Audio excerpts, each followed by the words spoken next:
Bom dia, meu nome é Ubiratã Carlos Machado, o professor aí do site ubiratangel.com. Vocês podem acompanhar o conteúdo também pelo nosso canal no YouTube. E hoje então nós vamos aí para a segunda aula baseada no livro do professor Milton Santos, A Natureza do Espaço, Técnica e Tempo, Razão e Emoção.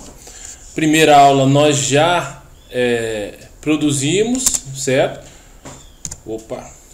Primeira aula nós já produzimos as técnicas do tempo e o espaço geográfico, e hoje nós vamos para a segunda, o espaço, sistemas de objetos, sistemas de ação. Então nós já vimos que o professor Milton Santos passa a entender a geografia, o objeto de estudo da geografia, como sendo o espaço. E ele entende que esse espaço é um conjunto aí de sistemas de objetos e sistemas de ações que é indissociável, ou seja, não se separa uma coisa da outra. Para você ter a compreensão do espaço geográfico, você tem que analisar não somente os objetos, mas também os sistemas de ação, né? Então ele vai dizer aí logo no primeiro, no capítulo 2, logo no início, temos aqui o mesmo exercício, não mais em relação à geografia, mas quanto ao espaço geográfico. Então ele vai deixar um pouco de lado a discussão ampla e desgastante sobre o objeto de estudo da geografia, e ele vai eleger para si mesmo que o objeto do estudo da geografia é o espaço geográfico. Qual o espaço geográfico? Não é tudo que está no espaço geográfico, mas um conjunto de sistemas de objetos e sistemas de ações, ao qual ele vai desenvolver um método para você entender e reconhecer o que está no espaço geográfico, certo? Então vamos lá. Então ele vai falar primeiro dos fixos e dos fluxos. Os elementos fixos, fixados em cada lugar, permitem ações que modificam o próprio lugar. Fluxos novos ou renovados que criam as condições ambientais e condições sociais que redefinem cada lugar. Então, bem simples, não é segredo para nós, questão dos fixos e dos fluxos, mas vamos dar uma olhadinha aí sobre fixos e fluxos. Então não é segredo, nós podemos, por exemplo, pegar uma ponte como sendo um fixo, certo? E carros como sendo provedores de fluxo. Então, fixos está fixado no lugar, também não tem segredo. Uma ponte é um fixo, né? Pontes de vários tipos. Uma hidrelétrica também é um fixo. Um supermercado também é um fixo. E ela gera um fluxo.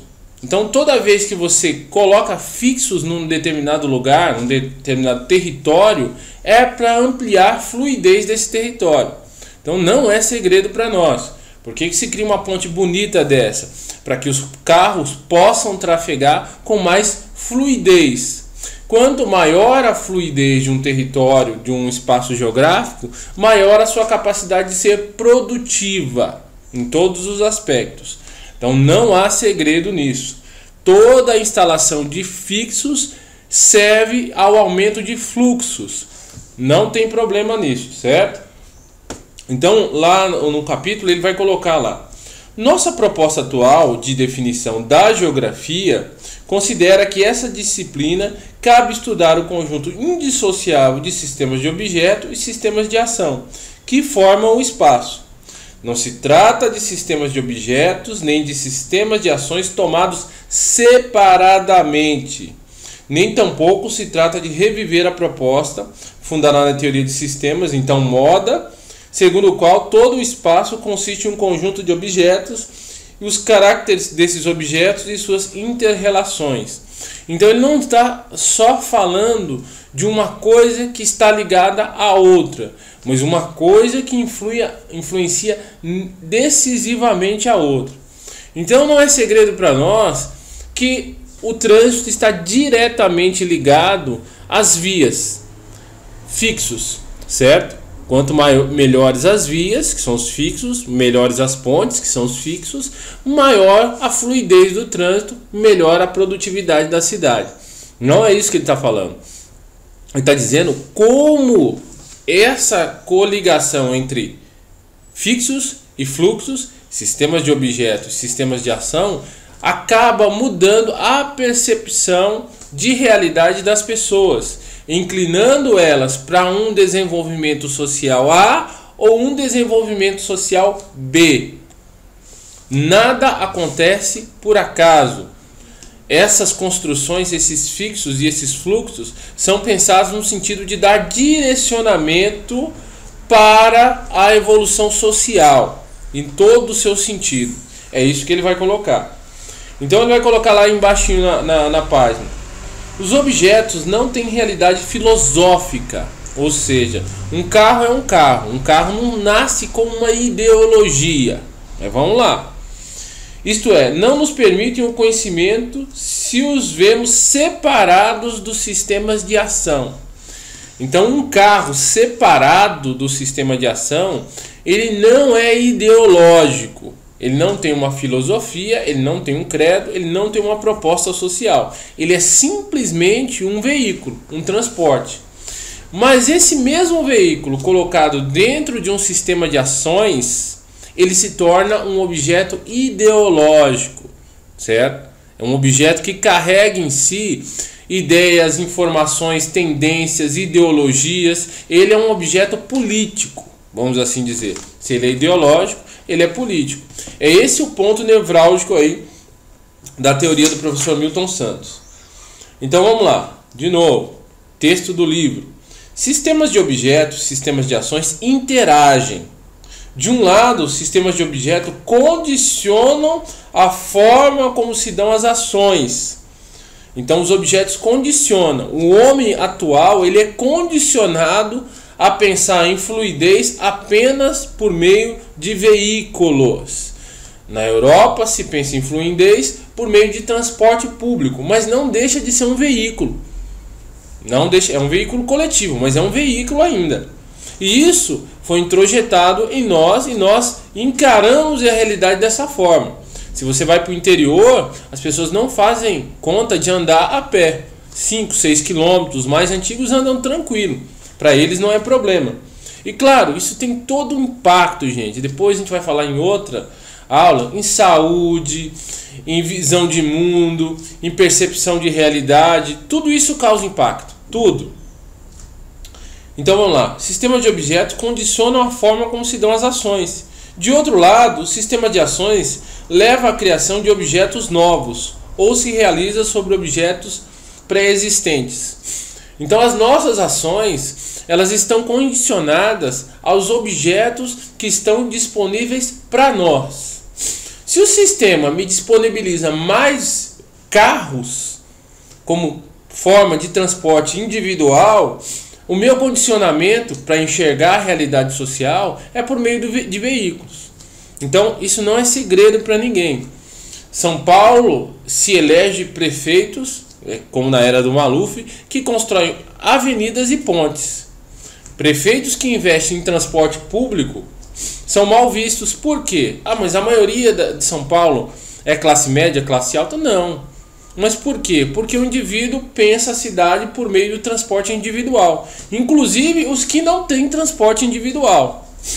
Eles veem a cidade dessa forma. Por quê? O sistema de objetos predominante, coligado ali, agindo sistemicamente com o sistema de ações, leva a pessoa a entender a cidade dessa forma. Depois, para você entender a cidade de outra forma, você está preso aos objetos. Então o indivíduo tem o carro, só anda final de semana, a percepção dele é de automóvel, mesmo que ele use transporte público a semana toda. Então esse objeto, ele não é um objeto neutro na sociedade, ele é um objeto ideológico. Então todos os carros que nós estamos vendo aqui não são apenas máquinas técnicas, elas são ideológicas. Elas constroem também a forma como as pessoas veem a sociedade e a sua visão de mundo. Ótimo. Então ele vai ter uma discussão aqui sobre os objetos. Ele vai pegar Abraham Moles, vai pegar uma série de filósofos aqui, Baudrillard, para discutir a questão do objeto, certo? E em todas as discussões que ele faz aqui, ele vai chegar na seguinte conclusão. É sempre assim, ele contrapõe um autor, um filósofo com outro, para tirar uma conclusão predominante. Então ele diz assim, ó: Toda a criação de objetos, toda a criação de objetos responde a condições sociais e técnicas presentes num dado momento histórico. Então, a criação de objetos, ela depende de um momento histórico. Então, o que aquela sociedade pode aceitar agora e o que ela não pode aceitar agora? Em se falando em termos técnicos, em se falando em termos ideológicos. Então, nós podemos dar um exemplo. Agora, a vacina da febre amarela. Então, houve um tempo em que o governo queria distribuir, fazer essa vacina, e houve uma resistência violenta por essa vacina, né? Porque se entendia que era uma violabilidade daquele garantia individual, se o indivíduo quer ou não tomar a vacina. Passados anos, aí, décadas, hoje as pessoas protestam porque querem tomar a vacina. Então, claro que é uma mudança de contexto histórico. Aquele contexto histórico, com aquelas ideias, com aquelas percepções, diferente do contexto histórico atual, com essas percepções, né? Então tá lá, algumas pessoas adotam a novidade em breve espaço de tempo, enquanto outras não reúnem condições para fazê-lo. Então esse objeto técnico, primeiro, ele tem que cair no gosto popular, vamos assim dizer, mas vamos usar as palavras mais corretas de acordo com o livro. Ele tem que cair na percepção do indivíduo. Então a percepção das pessoas em São Paulo hoje é que cada um tem que ter o direito de ter o seu transporte individual, não que é ônibus lotado. Não, mas vai ter transporte. Não, corredor de ônibus. Não, eu quero ter o direito de andar com o meu carro. Mesmo que a gasolina seja R$4. Por que a gasolina é R$4? Porque a percepção do brasileiro ainda é essa. Mesmo R$4 se anda aqui. Em outros lugares já tinham abandonado os carros faz tempo. É a lei da oferta e procura. Mesmo que aumente o combustível, as pessoas ainda procuram. Há uma diminuição, mas não é significativa. Daí entra isso aí. Mas vamos pegar outro tema aqui. Eles falam que algumas pessoas adotam por uma breve período de tempo. Vamos pegar exemplo do automóvel. Então, automóvel cidade, um objeto técnico que nós já dissemos. Quando ele está dentro do conceito, dentro do sistema de ações, ele é ideológico. Fora do sistema de ações é apenas um objeto técnico. Mas como nós não vamos entender mais o espaço geográfico como um sistema de ações e sistema de objetos separados, você tem que entender o contexto. Então vamos lá. Carro elétrico, emissão zero. Puxa, ótimo. Nós vamos resolver dois problemas. Não precisamos enfrentar o problema ideológico das pessoas em São Paulo quererem o seu transporte individual, e nós vamos ter emissão zero de poluentes. Ótimo, uma proposta inovadora. Mas aí você vai pegar o objeto técnico ainda pertence a algumas corporações, e essas corporações pedem uma quantia muito alta por esse carro elétrico. Esse é o primeiro problema. Então é sistema. Adoto uma ideologia, quero continuar com o meu carro, mas não quero poluir o meio ambiente. Ah, ótimo, está aqui a solução. Um objeto chamado carro elétrico. Você pode comprar. Quanto que é esse carro elétrico? É quase o dobro de um carro normal. Não, obrigado, vou continuar poluindo a cidade, certo? Aí você tem as propostas híbridas e tudo, mas o nosso ponto central é aqui, ó. Sistemas de ações. Objeto introduzido em um determinado sistema de ações, ele tem que ter estrutura para ser colocado como objeto central. São Paulo, como as grandes capitais, e nem se fala do Brasil, mas estamos falando só das grandes capitais, não tem estrutura ainda suficiente para receber uma proposta de um objeto chamado carro elétrico. Porque nós temos postos de reabastecimento ainda são muito ínfimos, os prédios ainda não se adaptaram com o sistema de recarga, shoppings ainda estão engatinhando nisso, enquanto na Europa você vê um sistema desse. Quer dizer, uma área pública, né, com vários pontos de reabastecimento. Problema de segurança muito pequeno. Aqui não, além de ter poucos postos, se no nosso país aí se quebra lixeira, orelhões, que são objetos técnicos que servem a maior parte da população carente, Imagina um posto avançado desse que custa muito mais, um valor muito mais alto do que um telefone público, sendo posto numa área pública, exposto a todo tipo de vandalismo. Não compensa, é bem simples. Na Europa, coisa é diferente. Então, nos Estados Unidos, a mesma coisa. Você tem uma infinidade aí de postos de recarga. Então, esse objeto técnico chamado carro elétrico, ele vai ter uma eficiência diferente para cada espaço onde ele foi introduzido. Então, ele tem carro elétrico é bom? Sim, carro elétrico é bom, mas aí ele depende do sistema de ações. Sistema de ações que também é político, também é ideológico, mas também é estrutural. Mas essa estrutura depende desse conjunto de valores que a sociedade compartilha. Por isso que ele fala do sistema de ações. Ele fala assim, ó: algumas pessoas adotam a novidade em um breve espaço de tempo, enquanto outras reúnem as condições para fazê-lo, ou preferem recusá-la, permanecendo com modelos anteriores. Se cada época cria novos modelos, o seu uso, porém, não é geral. Então, pegando o exemplo do carro elétrico.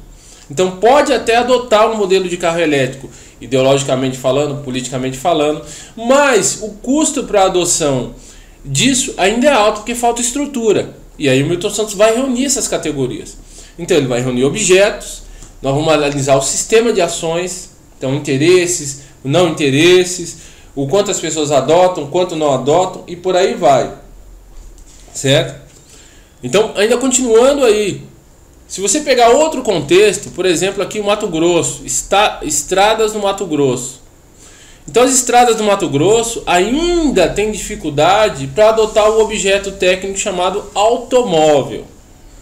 Então, como vimos aí, um sedã é um carro perfeitamente adaptado ao meio urbano. Grande, porta-mala, tração dianteira, o motor não precisa ser muito forte, não precisa ter 4x4, algumas coisas de investimento são substituídas, controle de tração, ABS, por aí vai. Porque ele é um objeto perfeitamente integrado ao sistema de ações urbano. Se nós pegarmos esse mesmo sedã e levarmos para uma estrada no Mato Grosso, esse sedã vai ser ainda continua sendo um carro, continua sendo um veículo, um meio de transporte, mas aquele sistema de ações, não favorece ele. E as pessoas também vão recusar ideologicamente, por uma razão simples. Um sedã não aguenta essa situação toda. Então, se um sedã não aguenta, e um carro elétrico? É óbvio que não. Então, cada objeto tem que ser adequado ao seu sistema. Não existe objeto analisado fora de um sistema. Carro elétrico, você não pode dizer simples, puramente ele é eficiente. Depende do seu contexto. Se é um contexto europeu, ótimo, eficiente. Se é um contexto paulistano, médio. Se é um contexto do Mato Grosso, ineficiente. Então isso cabe lembrar. E aí ele vai fazer alusão a vários objetos nesse sentido. Tem uma até aqui muito interessante. Ele fala assim: trata-se de um todo cujos elementos apenas são viáveis em conjunto. Acabamos de falar isso. Carro elétrico só é viável em conjunto. Carro a gasolina só é viável em conjunto. Todo objeto introduzido depende de um contexto para que ele funcione de maneira adequada. Vamos lá. Podemos olhar o ecrã da televisão domiciliar sem nenhuma outra reflexão sobre o sistema em que ele está inserido. Mas não nos podemos beneficiar do que ela nos traz se ao mesmo tempo não houvesse a produção do programa, a estação de emissora de sinais, as torres de sua distribuição e redistribuição. Então veja bem, ele pega um objeto simples, televisão, e ele fala, o objeto técnico isoladamente, ele é atrativo ainda. Olha, você pode ter programa, você pode acessar canais, como um celular também. O exemplo serve. Só que se ele não tiver todo aquele conjunto de sistemas dando suporte ao seu funcionamento, você não consegue tirar daquele objeto técnico a sua potencialidade. O que é uma TV sem energia elétrica? O que é uma TV sem um programa a ser produzido? O que é uma TV sem redes de transmissão. O que é uma TV? Nada. Ela é simplesmente um objeto fora de contexto. Leva uma televisão para um lugar que não tem luz e você vai perceber isso. Então isso tem que ser claro para nós. Os objetos, eles funcionam em continuidade. E não podemos esquecer também que a TV é um objeto técnico separadamente do seu sistema de ações. Quando esse objeto técnico é introduzido no seu sistema de ações, ninguém tem dúvida de que a TV é um objeto ideológico, político, cultural. Ela tem todas essas características. E aqui, aí ele vai perguntar o que é um objeto geográfico, vai comparar Durkheim, vai comparar outros autores que também trabalharam a questão do objeto e vai chegar na conclusão dele. Ora, a configuração espacial é um dado técnico. De novo, está falando sobre fixos e fluxos, é um técnico.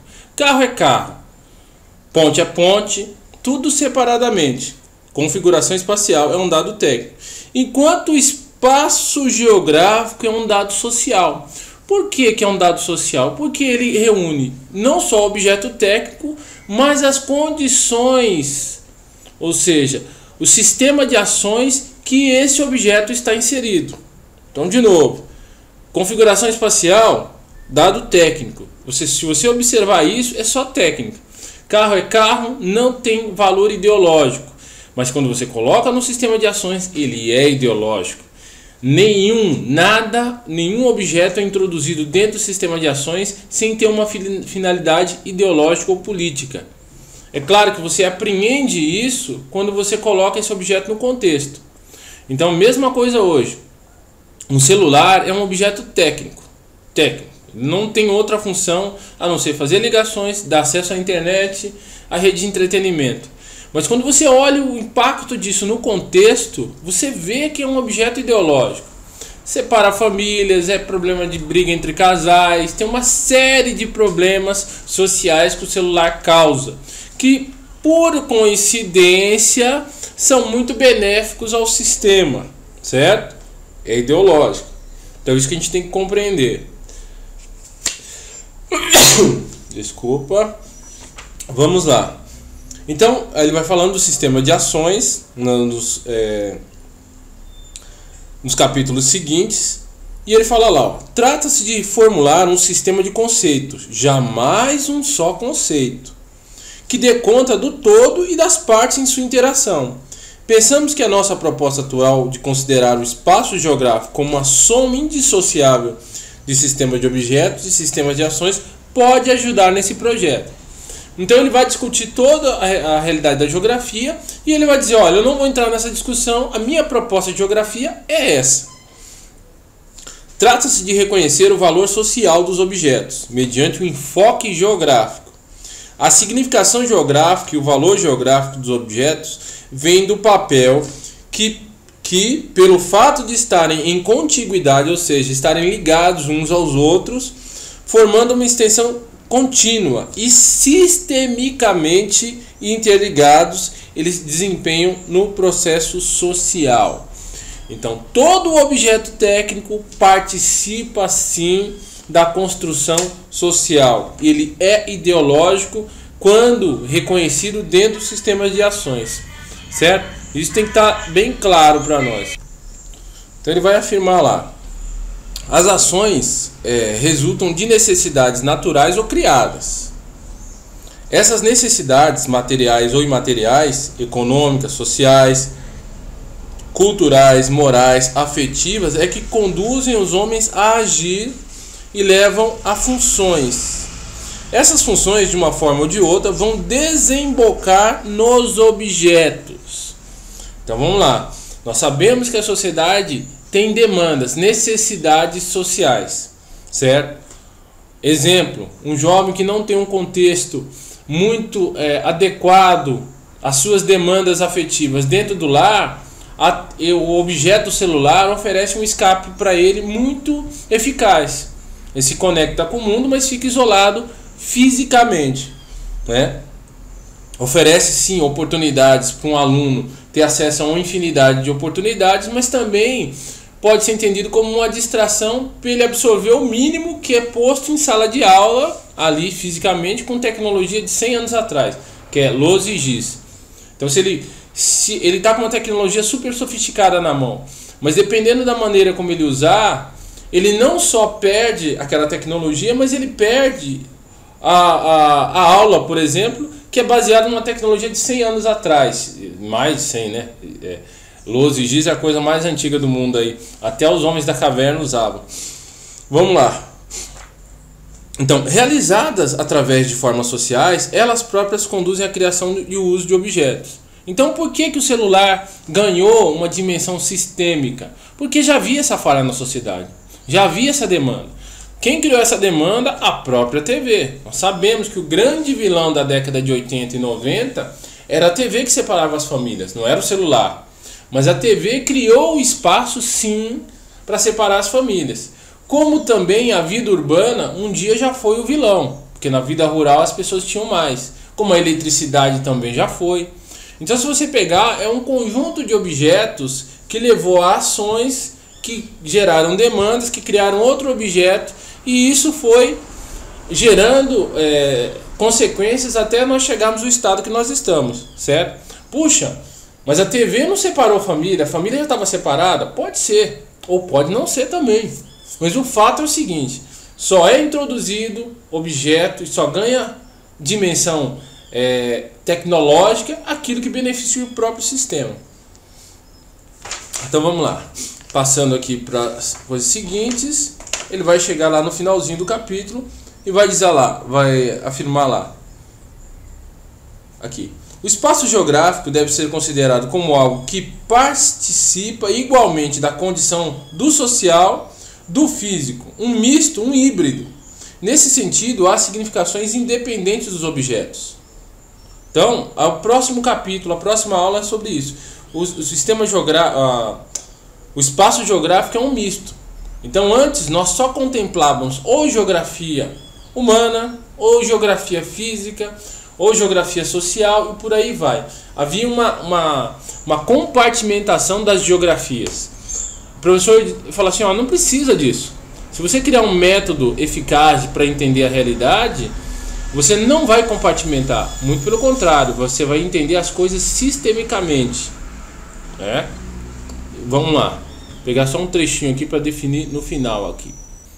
Aqui, foi uma parte que eu acabei pulando aqui.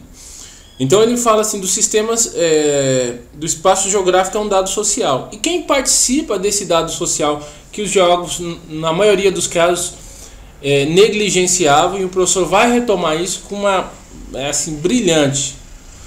Outros meios de cristalização seriam a lei, que vem do passado e que se impõe no presente. Os costumes, a música, as obras de arte. Isso é toda uma enorme gama de relações entre os homens que permanecem e vigoram no presente, apesar de terem sido criadas no momento anterior.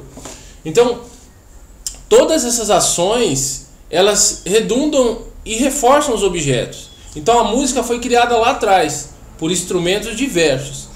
Mas ela conseguiu, os homens, ou o homem, por meio da técnica, conseguiu concentrar isso num objeto técnico. Então a música, por exemplo, você pega o período da Idade Média, onde quem escutava a música? Só a nobreza. Só a nobreza. Então você tinha músicos individuais. Aí se criou uma coisa chamada orquestra. A orquestra era para o povão. Então o cara não tinha condições de ter uma música por cada instrumento, ele contratava uma série de pessoas, um maestro, e o maestro ali fazia um show. Tipo, seria um show para povão. E depois isso foi sofisticando. O fato é que a música em si passou a ser um dado social, um momento de distração, de contemplação e por aí vai. E esse dado foi indo de tempo em tempo, sendo sofisticado pelo vários objetos técnicos, desde o instrumento musical até sim uma caixa de som, um celular e por aí vai. E ele passa assim a ter um poder expressivo de ideologia. Hoje nós sabemos, a música é ideológica. Não existe música que não seja ideológica. Toda música vai trazer um pensamento, uma forma de interpretar a realidade. E é isso que nós vamos ver na próxima aula aí, chamados espaço híbrido. Muito bom, o professor Milton Santos, assim, ele conseguiu captar muitas das coisas da realidade. Isso porque não vê o nosso tempo. Se tivesse vivido hoje, teria captado muito mais coisas ainda, porque hoje o que ele apontou estão muito nítidas. Então ficamos por aqui, aí 30 minutos de aula, ok? Não se esqueça, se você gostou da aula, coloque o like aí, gostei. Se não gostou da aula, também nos ajuda colocando o like não gostei, que isso é importante para sabermos a profundidade e o alcance das aulas aí, ok? Então a próxima aula nós vamos tratar aí o espaço geográfico, um híbrido, ok? Ficamos por aí, essa aula também vai estar disponível online. As próximas eu vou vender no pacote de aulas de todo o livro, são 15 aulas aí e vão estar contidas aí num pacotinho que eu vou fazer, ok? Então, até a próxima aula.